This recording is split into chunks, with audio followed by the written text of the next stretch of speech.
Donc ce soir, nous commençons les nuits, parler des nuits dans la vie d'oraison. Et donc comme support pour en parler, j'ai pris le poème de Jean de la Croix, justement La nuit obscure. Parce que quand on parle des nuits dans l'oraison, on parle justement à partir de l'image que prend Jean de la Croix de la nuit. Donc Jean de la Croix, comme vous savez ou vous ne savez pas, il a été emprisonné dans un cachot. Et puis il s'est évadé la nuit de ce cachot. Et donc, ensuite, il a écrit un poème où il décrit la vie spirituelle comme une évasion de nuit, justement. Voilà. Alors, je vous lis le poème, là. Donc, ça commence à gauche, là. Strophe 1, strophe 2, 3, 4, 5, 6, 7, 8. Et après, j'expliquerai, ne vous inquiétez pas. En une nuit obscure, anxieuse d'amour enflammée, ô heureuse aventure, je sortis sans être remarqué, ma demeure désormais apaisée. À l'obscur, en sûreté, par l'échelle secrète déguisée, ô heureuse aventure, à l'obscur, bien cachée, ma demeure désormais apaisée. Donc strophe 3, en face la strophe 1. En la nuit heureuse, en secret, nul ne me voyait, moi je ne voyais rien, sans autre guide et lueur que celle qui brûlait en mon cœur. Celle-ci me guidait mieux que lueur de midi, là où m'attendait celui que je savais bien, en ce lieu nul ne paraissait. Strophe 5 en haut, au-dessus du visage de la dame, là.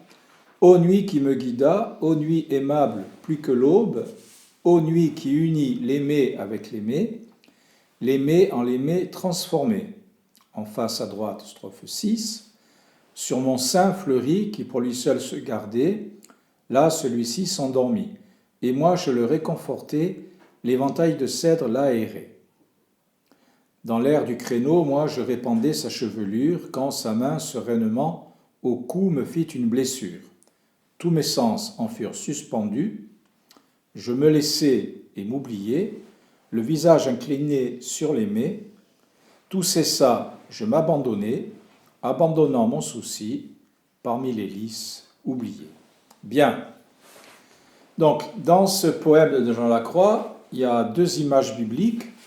Il y a le cantique, il y a le cantique des cantiques, et puis le thème de l'Exode. Alors, l'Exode, vous vous rappelez, c'est les Hébreux qui sont esclaves en Égypte, et la nuit, ils s'enfuient grâce à Moïse, grâce à l'intervention de Dieu, qui les fait passer par le désert et ils vont aller en terre promise. Donc ils s'évadent la nuit, ils marchent la nuit dans le désert aussi, ils marchent la nuit, il y a le colonne de feu qui les guide, vous connaissez tout ça, bien sûr. Et puis petit à petit, ils vont en terre promise. Bien. Donc pour les pères de l'Église, et puis pour Jésus, et puis pour les évangélistes,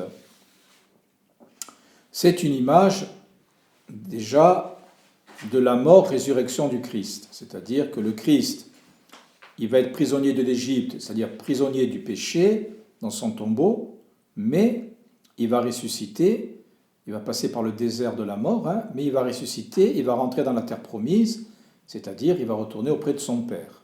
Voilà. Et donc c'est ce qu'on appelle le mystère pascal de mort-résurrection. Voilà.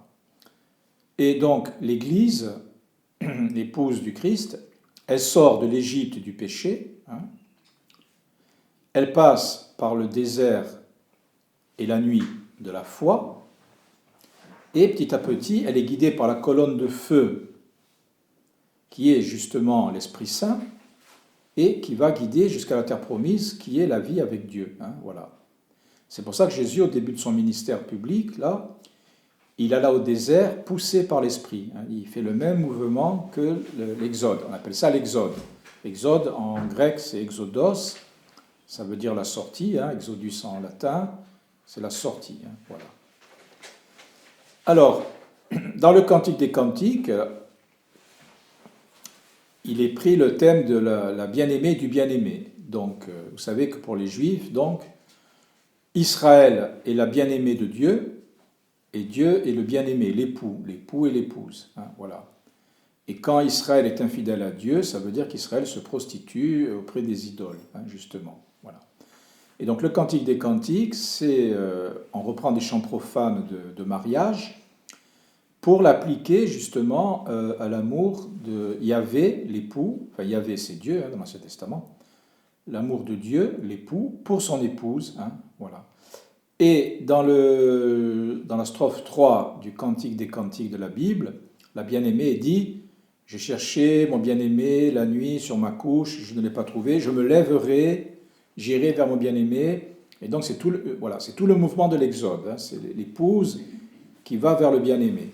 Donc la Bible relie l'Exode, Israël qui sort d'Égypte pour entrer en terre promise, comme une épouse qui sort hein, de son lit, de sa maison en tout cas, et qui va partir la nuit pour rejoindre le bien-aimé. Et la terre promise, c'est justement l'union de Dieu avec son peuple. Hein, voilà.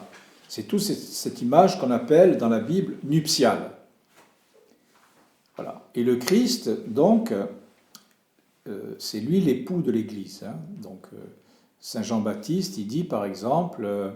Je ne suis pas le Messie, je suis l'ami de l'époux, j'entends la voix de l'époux et je suis dans la joie. Hein, voilà. Et puis, il y a eu des noces à Cana. Donc, Cana quoi, bon. Cana, ça veut dire Canaan. Canaan, c'est la terre promise, hein, en fait, Canaan. Et donc, il y a eu un mariage à Cana. La mère de Jésus était là et Jésus fut invité aussi. Donc, ça veut dire que par l'incarnation... Marie était là, hein. Par l'incarnation, le Verbe de Dieu épouse notre humanité. Hein, voilà. L'homme quittera son père et sa mère et s'attachera à sa femme, tous deux feront une seule chair. Eh bien, le Verbe de Dieu prend notre chair, il nous la donne à l'Eucharistie, hein, voilà, et il nous donne son sang, hein, ils n'ont pas de vin, femme, que me veux-tu? Et puis après, à la croix, il dit, femme, que me veux-tu? Mon heure n'est pas venue. Et à la croix, il va dire, Père, l'heure est venue. Et puis il va dire, femme, voici ton fils. Hein, voilà. Ça veut dire que Jésus, à Cana, il donne déjà le vin, il donne déjà son sang. Il est l'époux de l'Église, celui qui meurt d'amour sur la croix pour son épouse. Voilà. Donc ça, c'est toute l'Église qui est épouse du Christ. Mais chaque baptisé, puisque nous sommes baptisés, justement, nous sommes plongés dans la mort-résurrection du Christ. Donc nous vivons cet exode. Nous sortons des tombeaux d'Égypte, hein, de l'enfermement. Égypte, en hébreu, ça veut dire ce qui est resserré, ce qui est angoissé, ce qui est... On ne connaît pas comment ils s'appelaient les Égyptiens, on ne le connaît que par la Bible, et ça veut dire ce qui est resserré, ce qui est symbole d'enfermement, hein, enfer, enfermement. Voilà. Donc chaque baptisé, il sort de l'enfermement, de la vie sans Dieu, hein, par son baptême. Il est plongé dans la mort du Christ. Mon Dieu, pourquoi m'as-tu abandonné? Et il ressuscite avec le Christ, l'époux de l'Église, chaque baptisé, pour vivre avec le Père de Jésus dans l'Esprit Saint. Nous sommes enfants de Dieu. Donc Jean Lacroix, il reprend toute cette image de l'époux et de l'épouse. Donc vous voyez, Marie-Madeleine, au matin de Pâques, elle sort et elle va vers le jardin, hein, elle va vers la terre promise. Voilà, pour chercher son époux, justement, son époux spirituel, Jésus. Hein. Voilà, il y a ce même mouvement de sortie. Hein, voilà. Donc Jean Lacroix, il reprend cette image. Donc sur le dessin, là, à gauche, c'est notre âme qui est l'épouse. Et puis à droite, c'est le Christ, hein, elle rejoint le Christ. Voilà. Alors, je relis le poème lentement. Et je vous le commente en ayant en tête, bien sûr, les commentaires de Jean de Lacroix, puisque lui-même a commenté son poème dans les ouvrages qu'on appelle La montée du mont Carmel et La nuit obscure, justement. Voilà, que vous pouvez trouver facilement. Bien. Donc, en une nuit obscure, anxieuse d'amour enflammé, ô heureuse aventure, je sortis sans être remarqué, ma demeure désormais apaisée. Donc l'épouse, elle sort d'une demeure qui est apaisée, une maison. Ça veut dire qu'elle sort de là où elle était enfermée pour être libérée. Donc l'épouse, c'est notre intériorité. notre intériorité. Vous savez qu'on a une intériorité et une extériorité. Quand on veut prendre une décision importante, par exemple, on essaie de, enfin, prendre conseil, tout ça, bien sûr, mais la décision finale, on se recueille un peu, on réfléchit, on rentre à l'intérieur de soi. Hein, voilà, on a une intériorité. Hein, voilà. Donc notre intériorité, c'est ce qu'on appelle donc l'épouse. Hein, on doit être épousé par Dieu. Notre intériorité, notre âme, hein, voilà. Mais elle est enfermée dans une demeure, notre intériorité. C'est-à-dire que on privilégie trop l'extériorité. Vous voyez, on travaille, et puis on a des loisirs. Et Bernanos disait que maintenant les loisirs c'est encore plus fatigant que le travail, hein, tellement il y en a. Donc on privilégie, si vous voulez, les choses extérieures, hein, la santé, la nourriture, les loisirs, la construction de la maison, patati patata. Bon. Mais on néglige l'intériorité. Vous voyez, on néglige l'âme, la vie de l'âme, la vie avec Dieu. Voilà. Alors, c'est pas que l'extériorité, elle est mauvaise, mais on la privilégie trop. Donc, Adam et Ève, ils sont sortis du jardin, c'est-à-dire ils sont allés dans l'extériorité, et Jésus, dans sa passion, il rentre dans un jardin, il nous fait revenir dans l'intériorité. Vous voyez, la terre promise, c'est le paradis aussi, c'est l'intériorité. Donc, quand Jean Lacroix, il dit, l'épouse, là, en une nuit obscure, je sortis, ma demeure désormais apaisée, sortir là, c'est exodus, hein, je l'ai dit, c'est l'exode. C'est-à-dire, sortir, ça veut dire sortir de l'extériorité pour aller dans l'intériorité. Voilà, vous voyez ce que vous faites là, maintenant, ce qu'on est en train de faire là, voilà. Vous avez arrêté le travail, vous avez arrêté je ne sais pas quoi, les petits-enfants ou les enfants, voilà. Et puis vous venez nourrir votre âme. Vous voyez, vous allez dans l'intériorité en fait. Vous voyez, bon, c'est pas que le reste est mauvais, mais il y a les deux. Hein, il faut, voilà. Donc, en une nuit obscure, anxieuse d'amour enflammé, aux l'heureuse aventure, je sortis sans être remarqué, ma demeure désormais apaisée. Donc, c'est toute la vie d'oraison. Donc, je m'apaise au niveau du travail-loisir un peu, c'est pas que c'est mauvais, mais je m'apaise, je ne vais pas trop tout le temps dans l'extériorité, et je vais retrouver l'intériorité, parce que ma demeure va s'apaiser en se recueillant. Voilà. Alors vous savez, ça c'est très présent dans la Bible, hein. Adam s'endort, et de son côté sort Ève. Et donc Ève qui sort de l'intérieur d'Adam, c'est l'intériorité en fait, vous voyez. Jésus s'endort sur la croix, et de son côté sort l'eau et le sang, c'est-à-dire l'eau du baptême, le sang de l'Eucharistie, c'est l'intériorité, c'est la vie spirituelle. Et puis Saint Joseph qu'on a fêté, là, il dort et lui est donné Marie. Hein, donc voilà. Donc tout ce qui est féminin, c'est symbole d'intériorité, et ce qui est masculin, c'est symbole d'extériorité. Parce que les dames, elles accueillent la vie en elles. Vous voyez, c'est pour ça que, malgré les grands génies qui nous gouvernent, ce sont toujours les dames qui sont enceintes. Hein, voilà. Donc, quand on parle d'épouse, ça symbolise l'intériorité. Donc, l'épouse qui sort la nuit, c'est-à-dire elle quitte l'extérieur, elle s'apaise au niveau de l'extérieur pour rentrer dans l'intériorité. Et elle le fait dans une nuit. La nuit, ça symbolise la foi. Parce que quand je suis dans l'extériorité, tout ce que je fais, ça ne relève pas du mystère. C'est-à-dire, je gagne de l'argent, je fais du cheval, ou je ne sais pas quoi, ou je fais de la moto, ou je vais voir les petits-enfants. En soi, ce n'est pas mystérieux, c'est quelque chose de clair, quoi. Je sais ce que je fais. C'est quelque chose qui n'est pas une nuit. Voilà. C'est-à-dire, c'est clair pour moi. C'est des activités qui sont de mon ressort, j'arrive à me débrouiller, c'est clair quand même. Mais, quand je me recueille pour rencontrer Dieu dans mon cœur, Jésus, le Père, l'Esprit Saint, alors là, c'est obscur. Vous voyez, quand je suis devant mon ordinateur pour travailler, ben je le vois l'ordinateur. Mais quand je me recueille pour me recueillir en présence de Dieu, de Jésus, ben, Jésus et Dieu, je ne les vois pas. C'est un acte de foi. Vous voyez, c'est un acte de foi. Je suis sûr que Jésus est présent, mais je ne le vois pas. Donc la foi, c'est une nuit. Et donc quand je me recueille, je vais rentrer dans un mystère qui me dépasse et qui est une nuit. Mais je me recueille parce que je suis enflammé d'amour. Donc vous voyez, l'épouse là, il y a des flammes qui sortent de son cœur. Hein. Donc les Hébreux, quand ils sont sortis d'Égypte, ils avaient une colonne de feu qui les guidait. Donc pour les pères de l'Église, cette colonne de feu, c'est l'Esprit Saint. Donc Jésus dit, celui qui me suit ne marchera pas dans les ténèbres. Il aura la lumière de la vie. Donc la lumière de la vie, c'est Jésus, mais c'est l'Esprit Saint.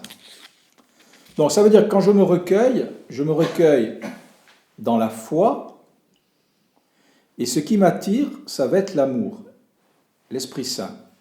Vous voyez ?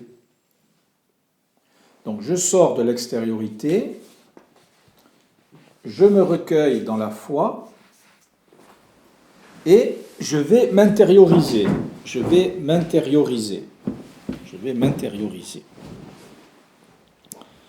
Voilà.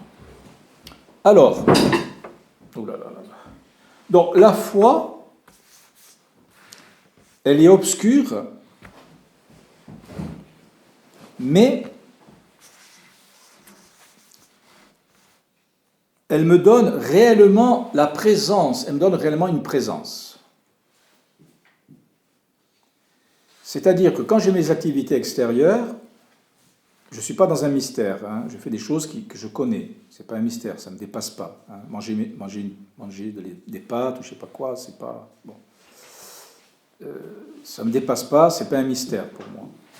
Quand je me recueille pour venir au Christ qui est ressuscité, c'est un mystère. Mais nous avons deux types de connaissances, habituellement. Soit nous avons une connaissance claire et certaine, soit nous avons une connaissance non claire, obscure, et donc incertaine. Bon, je suis certain qu'il y a une tasse devant moi, parce que je la vois. Combien il y aura de personnes dans le train que je vais prendre tout à l'heure, mais je ne le sais pas. C'est pas clair parce que je n'ai pas téléphoné à la SNCF et puis je n'ai pas pris connaissance. Donc, c'est obscur pour moi. Et je peux dire peut-être qu'il y en a 400, mais c'est incertain. C'est incertain parce que ce n'est pas clair. Voilà. Donc, nous avons soit des connaissances claires et distinctes, soit des connaissances indistinctes et non claires par le fait même. C'est logique. La foi, elle a ceci de particulier, c'est que tout en étant obscur, puisque je rentre dans un mystère qui me dépasse, la vie de Dieu, tout en étant obscure, elle est certaine. Je ne vois pas Dieu, mais je suis certain qu'il existe. Quand le prêtre il dit le corps du Christ, c'est pas clair que c'est le corps du Christ, parce que ce que je vois, c'est un morceau de pain. Mais comme j'ai la foi, je suis certain que c'est devenu le corps du Christ. Donc la nuit de la foi, quand je me recueille, je suis certain que Jésus est présent dans mon cœur, que l'Esprit Saint est présent dans mon cœur, qui m'attire par l'amour, mais ça va rester obscur. Et l'obscurité, nous ne sommes pas habitués. Ce n'est pas quelque chose de naturel. Parce que pour conduire, il faut avoir des phares. Pour travailler sur ordinateur, il faut avoir des lunettes. Enfin, pas des lunettes, ça on y voit bien. Pour faire les comptes, eh bien, il faut bien faire les comptes. Il faut toujours que ce soit clair ce qu'on fait. On a besoin de clarté. Mais quand on rentre dans le mystère de Dieu, on rentre dans le mystère d'une lumière. Mais c'est une lumière qui nous éblouit. Parce qu'elle nous dépasse. C'est l'infini de Dieu qui se révèle à nous, qui se donne à nous en Jésus-Christ. Et donc quand je regarde le soleil en face, je suis dans la nuit parce que je suis ébloui. Donc la nuit obscure, ce n'est pas une nuit par absence de lumière, C'est une nuit par excès de lumière. Donc je sors de l'extériorité, l'Égypte, Adam. L'épouse, c'est-à-dire mon intériorité, elle fait un acte de foi en la présence de Jésus, dans son cœur, la présence de l'Esprit Saint, la présence du Père, et elle se recueille, sa sensibilité, son affectivité, sa demeure, sa maison vont s'apaiser, et elle va se recueillir dans sa partie spirituelle, l'épouse, qui va rencontrer Dieu dans cette nuit. Voilà. Alors pour Saint Jean de la Croix, il va parler de deux étapes principales dans la vie d'oraison. Dans la vie d'oraison. C'est jusqu'à quelle heure on avait dit là? Jusqu'à 7h30, c'est ça? Oui. Jusqu'à 7h30. Donc il y a deux étapes principales, Jean de la Croix, dans ce processus d'intériorisation. Il y a une période où c'est surtout moi qui essaye de me recueillir. C'est-à-dire, il appelle ça la méditation. Donc c'est ce que nous faisons dans l'oraison. Je prends un livre, je prends l'évangile, ou je prends une icône, une image, et je commence à méditer. Je réfléchis, j'imagine le Christ, je pense à lui, etc. Je médite. Et puis j'essaye de me recueillir. Et puis j'ai des difficultés, j'ai des distractions. Voilà. Alors qu'est-ce que je fais quand je médite? Eh bien, je fais des actes de foi, en fait. Par exemple, quelqu'un qui lit l'Évangile, et Jésus dit, je suis le Fils de Dieu, il peut dire, non, non, c'est pas le Fils de Dieu, c'est un homme. Donc il ne fait pas un acte de foi. Et du moment qu'il ne fait pas un acte de foi, il ne sera pas en contact avec le Christ. Par contre, celui qui dit, oui, Jésus est le Fils de Dieu, il aura un contact direct avec lui. Vous voyez ? Il aura une présence. Donc quand je médite, je fais des actes de foi qui sont obscurs, mais qui me mettent en présence du Christ, présence de l'Esprit Saint, présence du Père, présence du ciel, présence de la Vierge Marie, présence des anges, présence des saints, la terre promise, le ciel, mais dans la nuit. Et donc je médite et je fais des actes de foi, je fais des actes d'amour, et je fais des actes d'espérance. J'espère que Dieu va combler ma vie. Ce sont ce qu'on appelle les 3 vertus théologales. Mais je vais connaître Dieu sans le voir directement, je vais l'aimer sans le voir directement, et je vais le posséder sans le voir directement, dans la nuit. Par les 3 vertus théologales. La foi, la nuit obscure, et l'amour qui enflamme, c'est-à-dire ce qu'on appelle la charité. Voilà.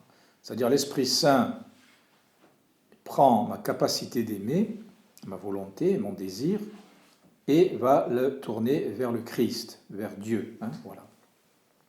C'est pour ça que je sors toujours sous l'impulsion de l'amour, pour rencontrer Dieu, rencontrer le Christ dans l'amour. Bien. Mais ça, c'est ce que Jean Lacroix il appelle les oraisons actives, c'est-à-dire, c'est surtout moi qui essaye de me recueillir. Mais quand j'ai l'habitude de faire de l'oraison, quand j'en fais beaucoup ou pas beaucoup, quand j'ai beaucoup l'habitude, disons, habituellement, petit à petit, je vais rentrer dans ce que Jean Lacroix il appelle les oraisons passives. C'est-à-dire,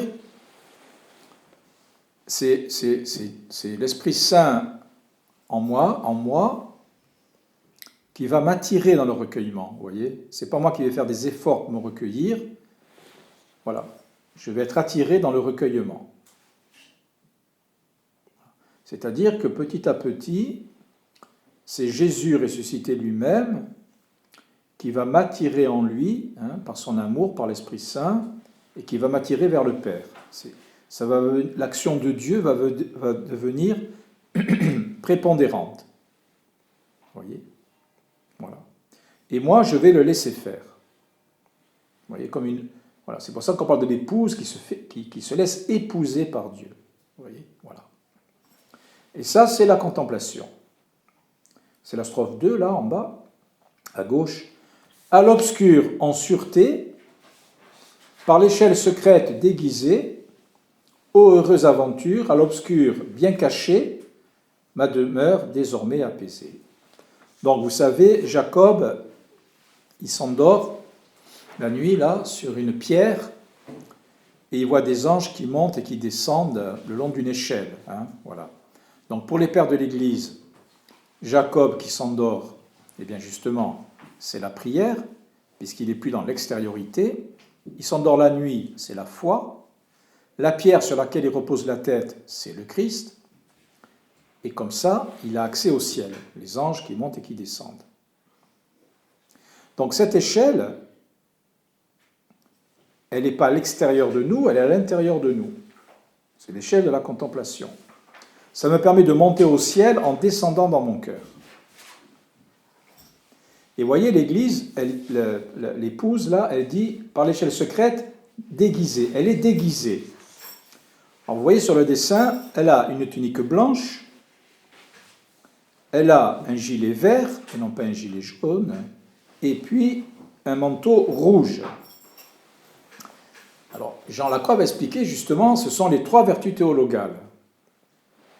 Elle se déguise pour ne pas être retenue par des adversaires.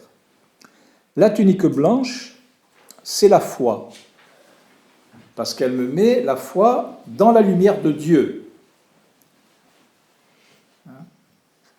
La foi est une nuit parce que je suis ébloui par une lumière blanche.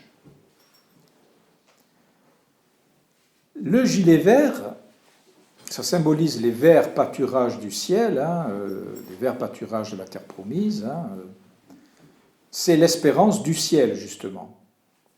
La deuxième vertu théologale, l'espérance. Et le manteau rouge, c'est l'amour, la charité. Parce que la charité, l'amour, c'est symbolisé par le rouge, à cause du feu de l'amour, à cause du sang du martyr, d'amour, et puis de la royauté aussi. Quand j'aime, vraiment, je règne sur moi-même, je règne sur mes passions déréglées, je règne sur le péché. Bon.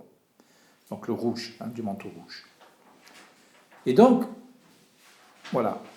Donc pour s'unir au Christ, pour s'unir à Dieu, il faut que l'épouse mette en mouvement toujours ces 3 vertus théologales. Mais, encore une fois, ça sera dans un mystère, dans une nuit. Alors Jean Lacroix, il parle de la nuit dans la montée du Mont Carmel, livre 1, la nuit du sens, au singulier. C'est-à-dire que, au début, quand je médite, je vais beaucoup à Dieu grâce à ma sensibilité et mon affectivité, et c'est normal, c'est ce qu'il faut faire. Mais quand je vais me recueillir, je vais descendre plus profond que la sensibilité et l'affectivité. Donc je vais avoir une impression de sécheresse, de désert et de nuit. Donc les Hébreux, ils sortent d'Égypte, ils sont dans le désert, et ils regrettent les oignons d'Égypte. Ils ont la manne à la place. Donc moi, quand je me recueille, je vais rentrer dans le désert, dans la nuit, mais je vais avoir la manne, qui est la présence de Dieu. La présence de Dieu, voilà. Donc ce que Jean Lacroix appelle la nuit du sens. C'est-à-dire quand je vais me recueillir, je vais avoir un peu une impression de sécheresse, impression de nuit. Mais Jean Lacroix dit attention, quand vous êtes dans la paix, dans cette sécheresse, ce recueillement, eh bien c'est un signe que Dieu est en train de s'unir à votre cœur. Donc pas de panique, cherchez pas à être spécialement dans l'extériorité, dans le sensible, dans l'affectif, non. Accueillez ce recueillement. Voilà. Et donc ma demeure désormais apaisée, c'est-à-dire je suis dans la paix. Dans la paix. C'est pour ça que Dieu il a fait le sabbat, le 7e jour, le jour du repos, donc 6 jours en travail, donc les 6 premiers jours, mais après on se repose en Dieu, on se repose en Dieu. Voilà. Bien. Alors, Jean Lacroix, bon, strophe 3. En la nuit heureuse, en secret, nul ne me voyait, moi je ne voyais rien, sans autre guide et lueur que celle qui brûlait en mon cœur. Donc, ce qui me guide dans l'intériorité, dans la nuit, le guide là dont il est parlé, c'est la colonne de feu qui guidait les Hébreux. Donc, vous vous rappelez, le jour, c'était une colonne de nuée, une sorte de brouillard, et la nuit, c'était une colonne de feu. Donc, c'est à la fois une colonne de nuée le jour et une colonne de feu la nuit. Ça veut dire que la foi, c'est un peu comme un brouillard. Mais dans cette nuit, elle est un feu qui m'illumine et qui va me guider. Qui va me guider. Dans l'oraison, ça me guide vers l'intériorité. Et donc Jean Lacroix, Montée du Mont Carmel, livre 2, chapitres 12 à 15, il va donner des signes pour montrer que je suis en train d'être attiré par l'Esprit Saint, la colonne de feu, dans le recueillement. Alors il dit, le premier signe, c'est que j'arrive plus à me recueillir par moi-même, comme je le faisais avant. C'est-à-dire avant, je méditais beaucoup, je réfléchissais beaucoup dans ma prière, j'avais beaucoup de sentiments affectifs, sensibles, mais là, j'ai comme une sécheresse. Ça, c'est le premier signe. Il dit, il faut qu'il y ait un second signe. Il dit, il ne faut pas qu'on soit trop attiré par d'autres choses extérieures. Hein. Par exemple, si j'arrive plus à prier parce que je pense tout le temps aller aux Bahamas, faire la bamboula aux Bahamas, par exemple, c'est pas nécessairement que je rentre dans la contemplation. Hein. C'est peut-être plutôt de la tiédeur. Bon. Donc, il faut qu'en même temps, on n'est pas trop attiré par les choses extérieures. C'est pas qu'on les méprise, les choses extérieures, mais on est pris par un désir absolu quand même, qui est la rencontre de Dieu. Ça, c'est le second signe. Et le troisième signe, qui est le plus important, c'est qu'on a un désir de rester en présence de Dieu,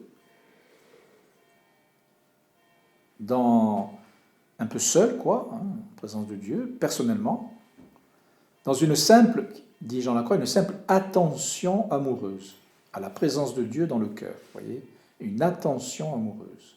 Donc l'attention, c'est la foi, et amoureuse, c'est la charité. Hein, c'est-à-dire, voilà, j'ai un désir de... Voilà. Et donc c'est l'Esprit Saint qui va me guider dans cette nuit pour m'intérioriser. Et alors, le Christ ressuscité, l'Esprit Saint, le Père, vont vraiment s'unir à l'épouse.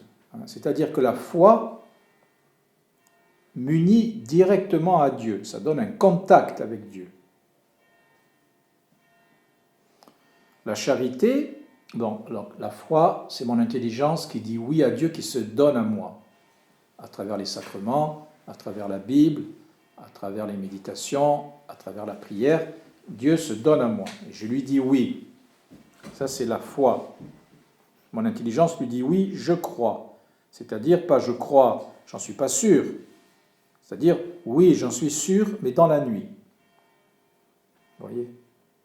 Pas je crois, je sais pas. Je crois, c'est la foi. Hein. C'est pas je sais pas. Je suis sûr, mais dans la nuit. Donc, ça veut dire que Dieu va s'unir à mon intelligence par la foi. Donc, elle est toujours dans l'image des épousailles. Hein. Donc, l'époux, Dieu s'unit à l'épouse par la foi. Ma volonté, qui est ma capacité d'aimer et de me décider et de désirer, comme je me donne à Dieu, eh bien, j'oriente ma volonté vers lui, et donc Dieu va s'unir à ma volonté par la charité, c'est-à-dire par l'amour,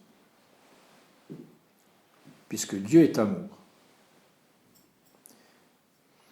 Et donc, mon intelligence, elle va connaître, grâce à la foi,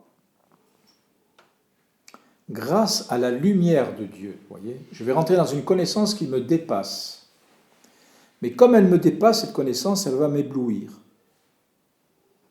Je suis certain d'être en présence de Dieu, mais je ne le vois pas. Vous voyez, c'est une présence.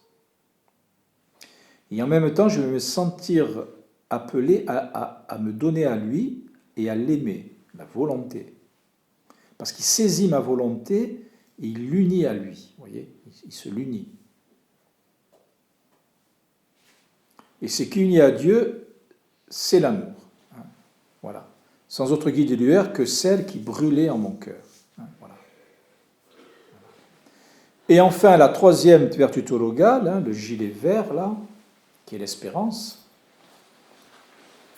Je vais posséder Dieu au fond de ce que Jean Lacroix appelle la mémoire, mais la mémoire, c'est-à-dire, je porte en moi tout mon vécu personnel, toute mon histoire, et je vais me rendre compte que toute mon histoire est portée par la présence de Dieu. Vous voyez ? Dieu va s'unir à toute ma personne, à toute mon histoire. Et je vais espérer que Dieu soit la plénitude de ma vie, la plénitude de mon cœur, etc. Ça, c'est l'espérance. Donc ce déguisement, blanc, vert, rouge, foi, espérance, charité, c'est ce qui va unir à l'époux, dans la nuit. C'est ce qu'il va dire à la strophe 4. Celle-ci, donc cette lumière, me guidait mieux que lueur de midi. Vous voyez, la lueur de midi, c'est le plein jour.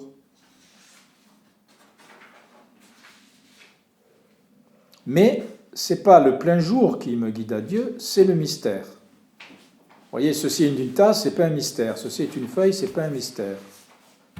J'étudie les mathématiques, ce n'est pas un mystère. J'étudie la poésie, bon, il y a une profondeur dans la poésie, mais ce n'est pas un mystère infini.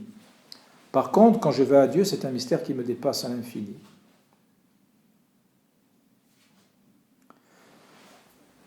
Donc, il ne faut pas juger de la qualité de mon oraison, de voir si je sens beaucoup de choses, si je pense beaucoup de choses, si j'ai beaucoup d'images, etc. Non. Des fois, j'ai l'impression que c'est sec, mais j'ai besoin de me recueillir. Je suis comme en présence de Dieu à l'intérieur de moi. Eh bien voilà. Celle-ci me guidait mieux que lueur de midi, là où m'attendait celui que je savais bien. En ce lieu, nul ne paraissait. Donc il y a un lieu secret, où personne ne paraît, sinon l'époux et l'épouse. Alors, ce lieu, c'est le fond de notre cœur, notre conscience. Quand nous voulons réfléchir, prendre une décision, je l'ai dit, on se recueille.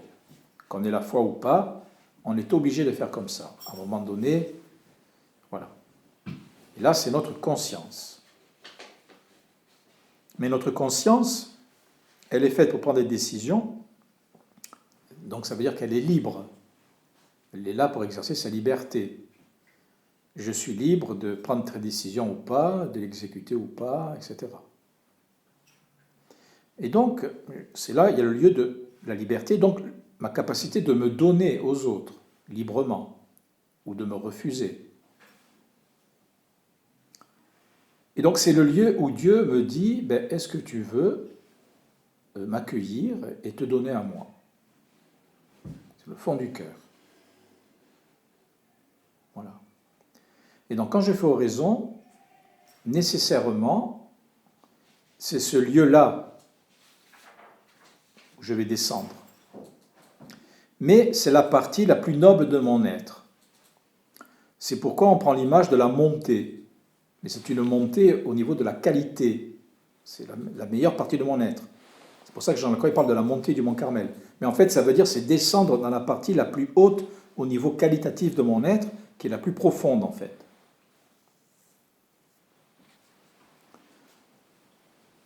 Donc, les Hébreux, au désert, ils avaient la manne.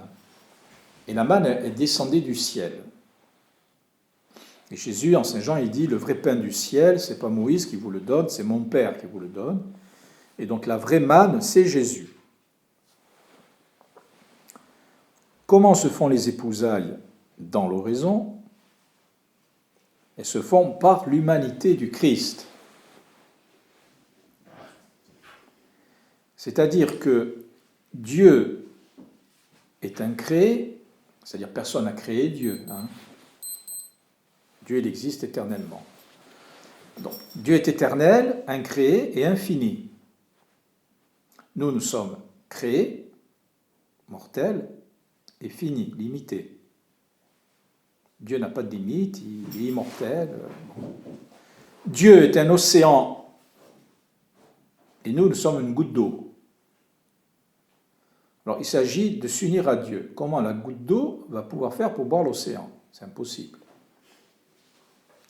Alors la manne qui descend, c'est l'incarnation. C'est-à-dire que l'océan, le Verbe divin, se fait goutte d'eau, il se fait homme. Il se fait Jésus, dans le sein de la Vierge Marie. C'est-à-dire que Dieu vient s'adapter à nous.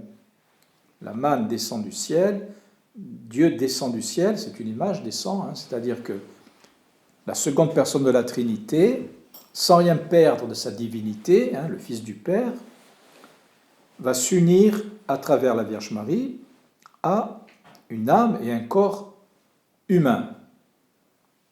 Quand Jésus dit « j'ai soif », c'est le Fils de Dieu qui a soif parce qu'il a une âme et un corps humain. C'est un vrai homme, mais la personne profonde qui est le sujet de ses actes, c'est la seconde personne de la Trinité. Donc le recueillement, en ce lieu nul ne paraissait, ça consiste justement à recevoir la manne, à laisser Jésus lui-même, grâce à son humanité glorifiée, me communiquer sa divinité. Vous voyez, il me communique son humanité, bien sûr, mais pour me communiquer sa personne divine. Parce que l'âme va être épousée, c'est-à-dire elle va être divinisée. Elle va rentrer dans la vie même de Dieu. Elle va devenir fille adoptive du Père en le Fils unique, Jésus. Ou si vous voulez, elle va épouser le Verbe incarné pour devenir participante du royaume de son époux. Voilà. Donc ça veut dire qu'on rencontre Dieu toujours à partir de l'humanité du Christ.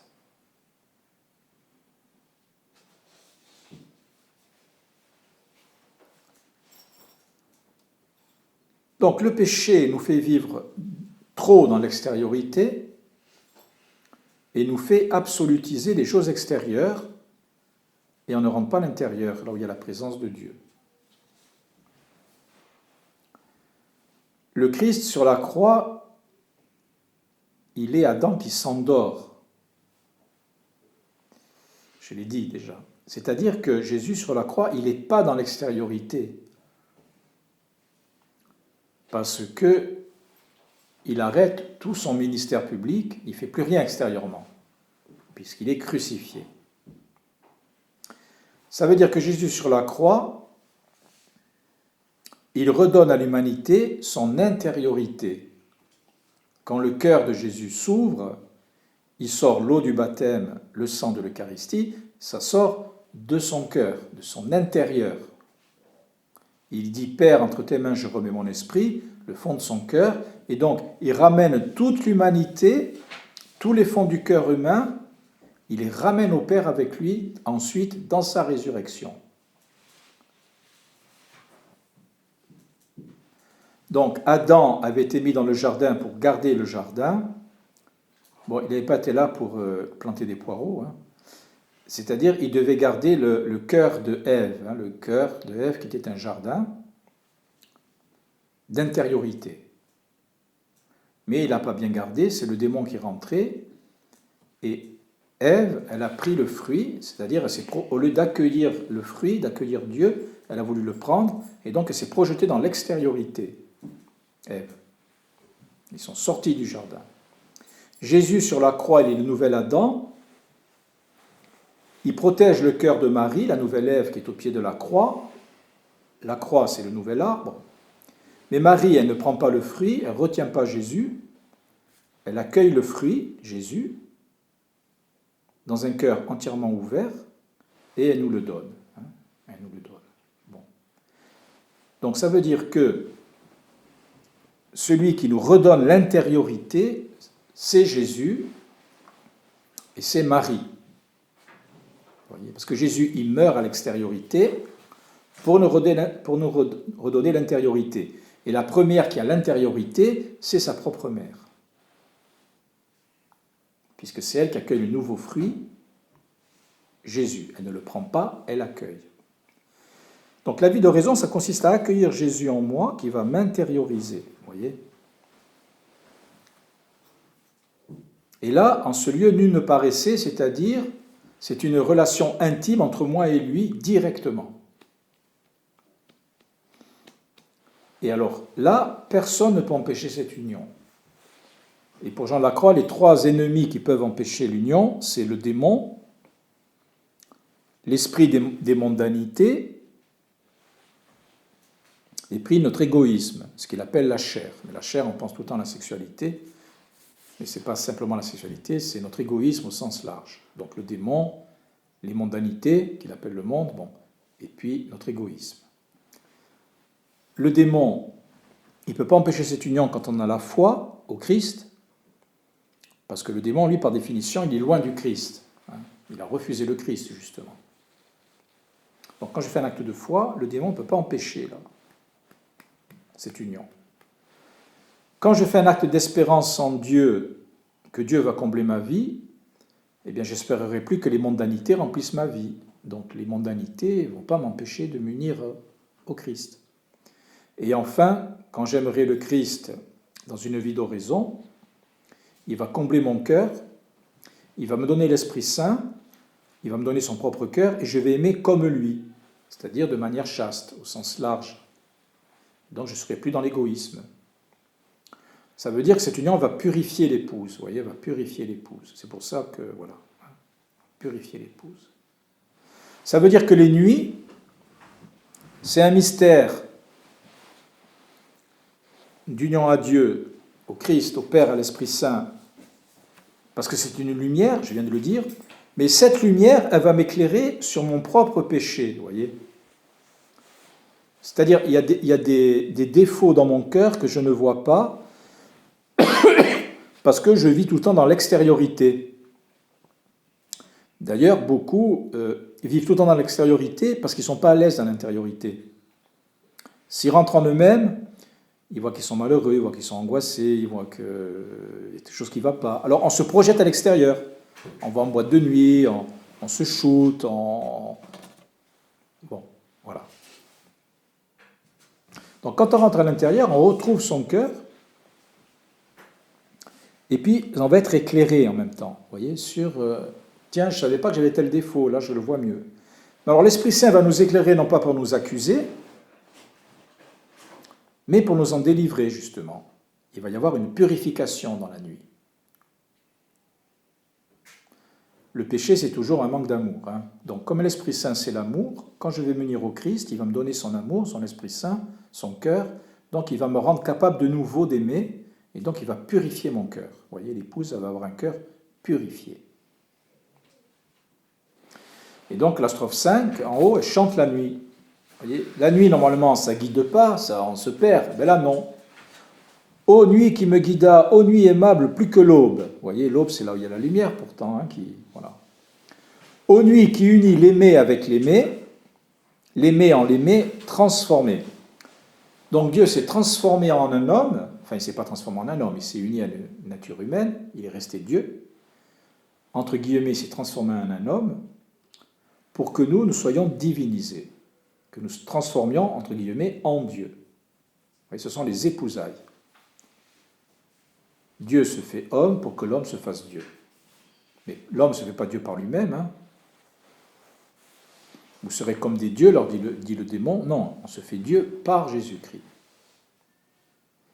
Et donc cette nuit, elle est éprouvante parce que c'est la nuit, c'est la sécheresse, et puis on voit notre péché. Mais en même temps, c'est une grâce. C'est la mort, résurrection. Vous voyez, les Hébreux, s'ils n'étaient pas sortis d'Égypte, ils auraient des oignons, tout ça, bon voilà, mais ils étaient en prison.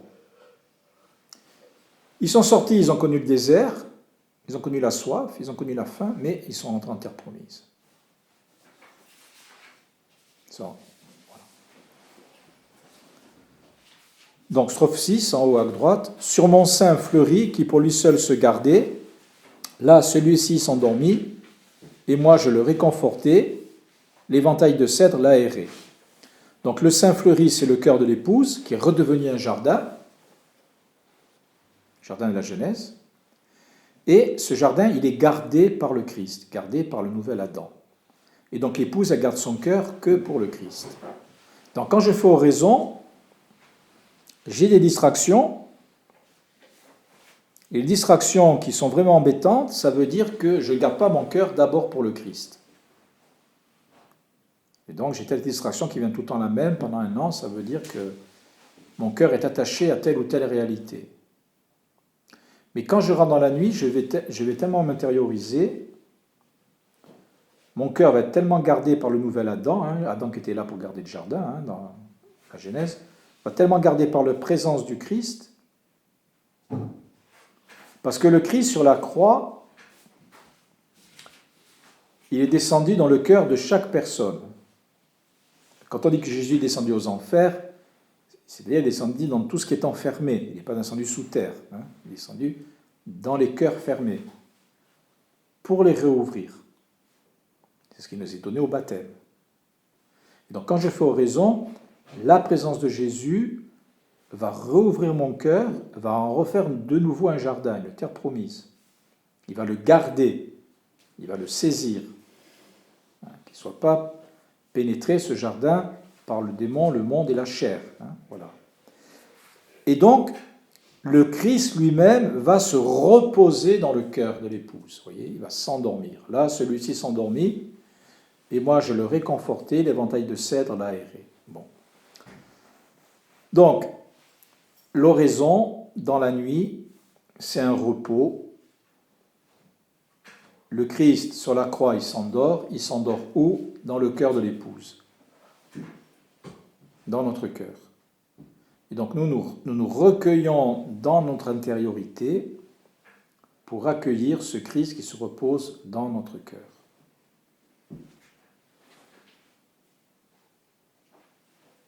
C'est ce qu'il a fait sur la croix, le Christ. Parce que le Christ sur la croix, il est homme et Dieu, donc il voyait déjà tous les cœurs.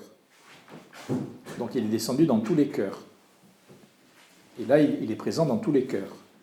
Et faire oraison, c'est prendre conscience que Jésus est déjà dans mon cœur, en fait.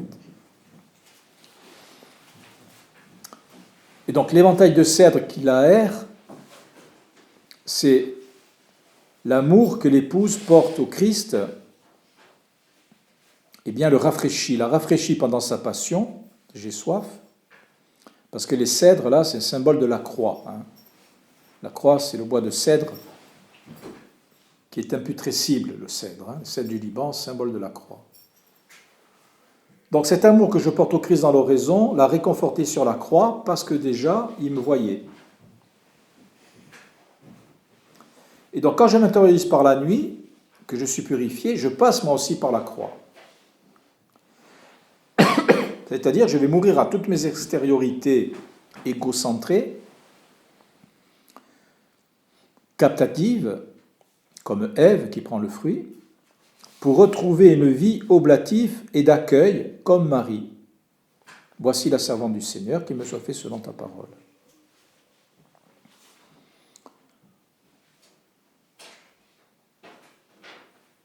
Et donc la vie d'oraison m'intériorise, m'unit au Christ, à travers le Christ à l'Esprit Saint, et ça me fait enfant de Dieu, épouse du Fils, et ça purifie mon cœur, mon intériorité.